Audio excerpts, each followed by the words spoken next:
नमस्कार साथियों, कैसे हैं आप लोग। आज मैं एक और नोटिफिकेशन लेकर आया हूं बिहार पुलिस अवर सेवा आयोग ने जो जारी किया है।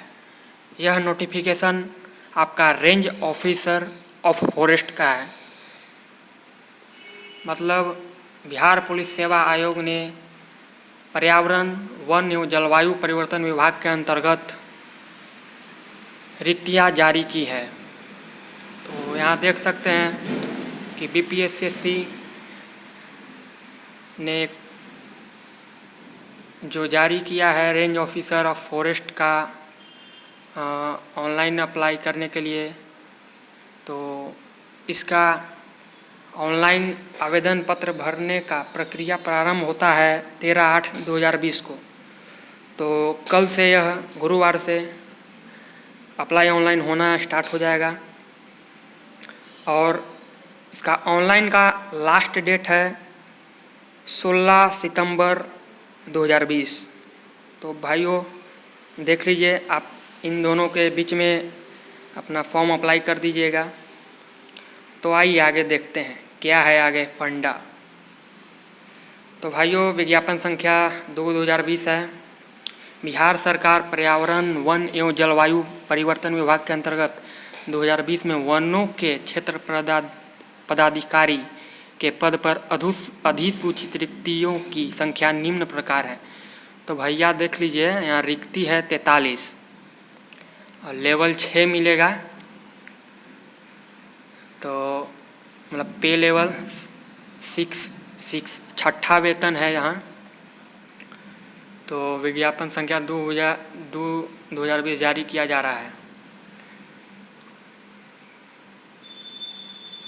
भर्ती संशोधन नियमावली इसके प्रकार है। तो आगे आते हैं, देखते हैं कि यहाँ नियुक्ति किस प्रकार है। तो दोस्तों, नियुक्ति यहाँ थोड़ा टफ हो रहा है। यहाँ रिटेन भी है, इंटरव्यू भी है और शारीरिक सामर्थ्य परीक्षण, मतलब कुछ पीटी उटी होगा, दौड़ उड़ है, पैदल चाल है। तो आते हैं सबसे पहले रिटेन पर। तो रिटेन होगा आपका ऑब्जेक्टिव टाइप का। ओके, प्रथम पत्र में 100 अंकों का हिंदी होगा, 1 घंटे का होगा, जिसमें 50 क्वेश्चन होंगे और 30% आपको इसमें प्राप्त करना अनिवार्य होगा। अगर आप इससे कम प्राप्त करते हैं तो डिस्क्वालीफाई हो जाइएगा। और प्रत्येक गलत के लिए निगेटिव मार्किंग भी है, इसका 0.2 काटा जाएगा। तो भैया, और यह जान लीजिए कि हिंदी का जो पत्र है वह मेधा सूची में नहीं जोड़ा जाएगा। और द्वितीय पत्र, सेकेंड पेपर, वह जीके का होगा। जीके में आपको सामान्य ज्ञान, पूरा इतिहास, भूगोल, समसामयिक मुद्दे, करंट अफेयर, सामान्य विज्ञान, फिजिक्स, केमिस्ट्री, बायोलॉजी, नागरिक शास्त्र, भारतीय इतिहास, भूगोल, गणित, फिर आपका रीजनिंग। यह क्वेश्चन होगा आपका सेकेंड पेपर में और यह इसका पूरा पूर्णांक होगा 300 और क्वेश्चन का संख्या होगा 100 और प्रत्येक गलत के लिए 0.3 काटा जाएगा और इसका परीक्षा का समय होगा 2 घंटा। तो ठीक है, दोनों हो गया। उपरोक्त दोनों पत्रों की उत्तर पुस्तिका 2 प्रतियों में होगी, जिसका 1 प्रति आयोग के पास सुरक्षित रखी जाएगी। ठीक है भाई। तो आते हैं इंटरव्यू में। लिखित परीक्षा के आधार पर रिक्ति के 6 गुना चयन होगा, मेधा अनुसार किया जाएगा और साक्षात्कार के लिए आमंत्रित किया जाएगा। साक्षात्कार हेतु अभ्यर्थियों के प्राप्त संख्या में अनुपलब्धता की दिशा में उक्त अनुमान उपयुक्त रूप से कम किया जाएगा। अनुमान भी कुछ अगर अब्सेंटी रहता है तो कम किया जाएगा। साक्षात्कार में कैंडिडेट से उसका व्यक्तित्व, विषय का ज्ञान, करंट अफेयर, रचनात्मक एवं सकारात्मक गुणों की परीक्षा, पर्यावरण, वन एवं जलवायु परिवर्तन विभाग में कार्य करने की उनकी उपयुक्तता का मूल्यांकन किया जाएगा। मतलब साक्षात्कार में आपका पूरा फुल टेस्ट होगा कि आप एलिजिबल हैं इस पोस्ट के लिए कि नहीं। रेंज ऑफिसर फॉरेस्ट के लिए साक्षात्कार होगा 50 अंक का और इसका जोड़ा जाएगा मेधा सूची में। मेधा सूची और ऊपर ये लिखित प्रतियोगिता परीक्षा का जुटेगा। उसके बाद आपका अंतिम मेधा सूची तैयार किया जाएगा। फिर शारीरिक समर्थता परीक्षण, तो साक्षात्कार के लिए आमंत्रित अभ्यर्थियों के लिए शारीरिक समर्थता परीक्षण आयोग द्वारा आयोजित किया जाएगा और इसमें सफल होना अनिवार्य है। और परीक्षा में असफल होता है कोई अभ्यर्थी अगर शारीरिक में, तो वह साक्षात्कार में प्राप्त अंकों के आधार पर नियुक्ति हेतु अनुशंसित नहीं किया जाएगा। मतलब जो अगर आप शारीरिक परीक्षा में असफल होते हैं तो दो ऊपर लिखित और साक्षात्कार के आधार पर चयनित नहीं किए जाएंगे आप, तो आपको तीनों में पास होना अनिवार्य है। तो आते हैं शारीरिक समर्थता के मानदंड पर।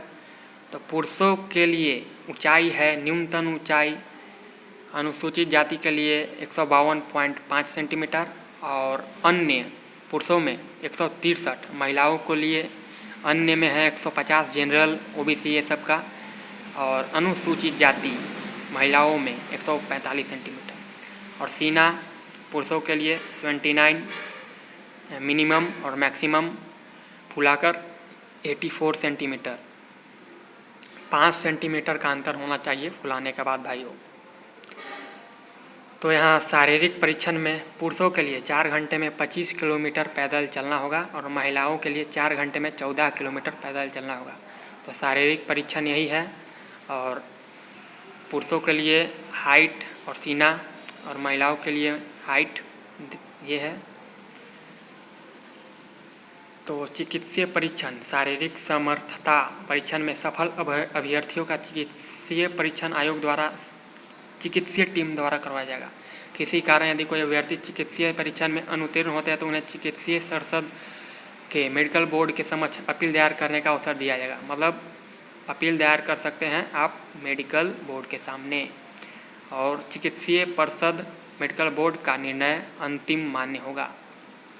तो मेधा सूची, शारीरिक समर्थता परीक्षण और चिकित्सीय परीक्षण में सफल अभ्यर्थियों की एवं अंतिम मेधा सूची रिक्तियों के अनुसार आरक्षण कोटिवार तैयार की जाएगी। तो ठीक है, अगर आप रिटेन इंटरव्यू और मेडिकल पास करते हैं तो आपका मेधा सूची तैयार किया जाएगा। मेधा सूची उसी के अनुसार तैयार किया जाएगा। तो यहाँ देख लीजिए टाई के बारे में भी दिया हुआ है। और अंतिम मेधा सूची के लिए न्यूनतम अर्हतांक 32% होना चाहिए।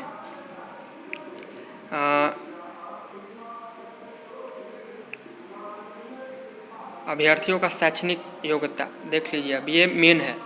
अभ्यर्थी न्यूनतम शैक्षणिक योग्यता पशुपालन, पशु रोग विज्ञान, वनस्पति विज्ञान, रसायन विज्ञान, भूगर्भ विज्ञान, गणित, भौतिकी, सांख्यिकी एवं जंतु विज्ञान विषयों में कम से कम एक विषय के साथ स्नातक की डिग्री होगी। इनमें से किसी एक के साथ अगर आपका स्नातक का डिग्री है, अगर आप BCA हैं, बैचलर ऑफ कंप्यूटर एप्लीकेशन, तो आप इसके लिए योग्य हैं। और शैक्षणिक योग्यता की कट ऑफ डेट है 1/8/2020, मतलब 1/8/2020 का आपका स्नातक तैयार हो जाना चाहिए। मतलब आप इस डेट तक पास हो जाने चाहिए ग्रेजुएशन। उम्र सीमा की गणना, तो आते हैं 1 अगस्त 2020। तो 1 अगस्त 2020 को जो जनरल हैं उनका 21 वर्ष न्यूनतम और अधिकतम 42, पिछड़े वर्ग हैं जो उनका न्यूनतम 21, अधिकतम 45, अनारक्षित कोटि एवं आर्थिक रूप से कमजोर पिछड़ा वर्ग एवं अत्यंत पिछड़ा वर्ग की महिलाओं के लिए न्यूनतम 21 और अधिकतम 45, और अनुसूचित जाति के लिए पुरुषों एवं महिलाओं दोनों के लिए न्यूनतम 21, अधिकतम 47 हो जाना चाहिए। आरक्षण मिलेगा बिहार पदों एवं सेवाओं के रिक्तियों में, अगर आप वहाँ के डोमिसाइल हैं तो पदों की संख्या है इस प्रकार: अनुसूचित जाति के लिए 1, अनुसूचित जनजाति के लिए 1, अत्यंत पिछड़ा वर्ग के लिए 9, पिछड़ा वर्ग के लिए 1, आर्थिक रूप से EWS के लिए 4, पिछड़ा वर्गों की महिलाएं के लिए 2, जनरल के लिए 25, कुल मिलाकर 10, कुल मिलाकर इधर 10 जो महिलाओं के लिए क्षैतिज रूप से आरक्षित 35% है और इधर कुल पदों की संख्या 43। तो महिलाओं के लिए 35% क्षैतिज आरक्षण की व्यवस्था की गई है। आयु सीमा में छूट का प्रावधान भी है। तो इधर आप देख सकते हैं ऑनलाइन आवेदन पत्र स्टार्ट होगा 13 से। ऑनलाइन आवेदन पत्र भरने की प्रक्रिया 13/8 से शुरू होगा और 16/9 तक ख़त्म होगा, मतलब 16 सितंबर तक। और यहाँ फ़ी के लिए बात करते हैं तो अत्यंत पिछड़ा वर्ग, आर्थिक रूप से कमज़ोर, अनारक्षित, जनरल, पुरुष एवं महिलाओं के लिए 700 और ST SC के लिए 400 रुपये हैं। तो 700 जनरलों के लिए, जनरल OBC EWS के लिए और ST SC के लिए 400 रुपये। तो ऑनलाइन आवेदन पत्र भरने के लिए वेबसाइट पर आवश्यक दिशा निर्देश हैं, आप वहां जाकर देख सकते हैं इस वेबसाइट पर www.bpssc.biharnig.in पर। और तो इसी प्रकार है आगे जन्म तिथि। तो जन्म तिथि मैंने जैसे बताया 1 अगस्त 2020 है कट ऑफ। EWS के लिए सामान्य के लिए 21, BC EBC के लिए 21 न्यूनतम और अधिकतम, सामान्य के लिए 42 और अधिकतम EWS के लिए 42, BC EBC के लिए 45, ST SC के लिए न्यूनतम 21, अधिकतम 47। और महिलाओं के लिए सामान्य के लिए 21, अधिकतम 45, EWS के लिए महिलाओं के लिए 21 न्यूनतम और अधिकतम 45, BC EBC के लिए 21 और न्यूनतम 21 और अधिकतम 45 महिलाओं के लिए, BC EBC महिलाओं के लिए, ST SC महिलाओं के लिए न्यूनतम 21, अधिकतम 47। और यहाँ जो बिहार के डोमिसाइल नहीं है वह चयन करेंगे जनरल कैटेगरी। हाँ तो भाइयों आगे देखते हैं क्या क्या है इसमें। उम्र सीमा है मैक्सिमम, और यहाँ भुगतान आवेदन शुल्क है। सामान्य के लिए पुरुष महिला के लिए 700, EWS के लिए 700 पुरुष महिला दोनों के लिए, EBC एंड BC पुरुष महिला दोनों के लिए 700, ST SC पुरुष महिला दोनों के लिए 400। तो इसी तरह पंजीकरण कर दे जाकर आप इस वेबसाइट पर, जो यहाँ www.bpssc.nic.in है, उस पर आप जाकर कर सकते हैं इस वेबसाइट पर। और भाइयों अगर आपको कोई क्वेरी होती है तो नीचे कमेंट बॉक्स में ज़रूर लिखें। और इसी तरह आप जल्दी से इस फॉर्म को देखें। अगर आप इन सारे विषयों में आपका स्नातक है, अगर इनमें से किसी एक में स्नातक है तो आप भर सकते हैं, नहीं है तो भाइयों सॉरी, इसके लिए आप नहीं भर सकते हैं। और अगर आप चैनल पे नए हैं तो कृपया सब्सक्राइब ज़रूर कर दें। तो भाइयों इसी के साथ धन्यवाद। Thank you for watching.